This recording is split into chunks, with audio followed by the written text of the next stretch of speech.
আসসালামু আলাইকুম।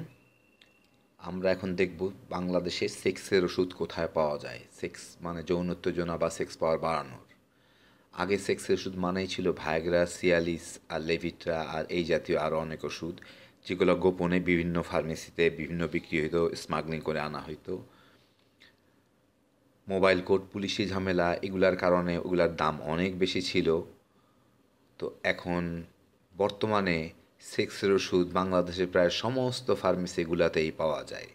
বাংলাদেশে ভায়াগ্রা, সিয়ালিস যে একই উপাদান, সিলডেনাফিল আর টারালাফিল, এইটা দিয়ে বাংলাদেশের সমস্ত বড় বড় ছোট ছোট বড় সব ওষুধ কোম্পানি এখন বৈধভাবে তৈরি করতেছে একই জিনিস বিভিন্ন নাম দিয়ে, এবং তা সমস্ত ফার্মেসিগুলোর মধ্যে বাজারজাত করা হচ্ছে বাংলাদেশে, সারা বাংলাদেশ জুড়ে। এইটা আর এখন অবৈধ নয়, দামও খুব কম। 25 মিলিগ্রাম থেকে 100 মিলিগ্রামের যে ট্যাবলেটগুলো আছে সেগুলোর দাম হচ্ছে 35 থেকে 50 টাকা।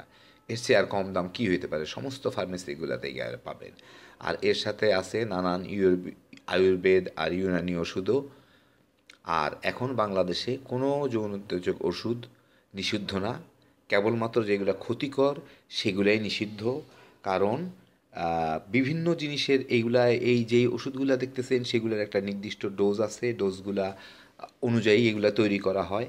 আর যেগুলা চোরাই পথে এনে বিক্রি করা হচ্ছে সেগুলার ডোজ কিংবা সেগুলার গুণাগুণ সম্পর্কেও আমরা অত কিছু জানি না। আর 35 টাকা থেকে 50 টাকার জিনিস চোরাই পথে আনলে কি আর না আনলে কি এটাকে মানে কত কম দাম আর হইতে পারে বলেন, তাই না? দুইটা সিগারেট খাওয়ার মতো একটা অবস্থা আর কি। এই যাই হোক, তো এখন সব জায়গায় পাওয়া যায়, চিন্তার কারণ নাই, আমাদের ঘাবড়ানোর কোনো ব্যাপার নাই। সবাই ভালো থাকবেন। আল্লাহ হাফিজ।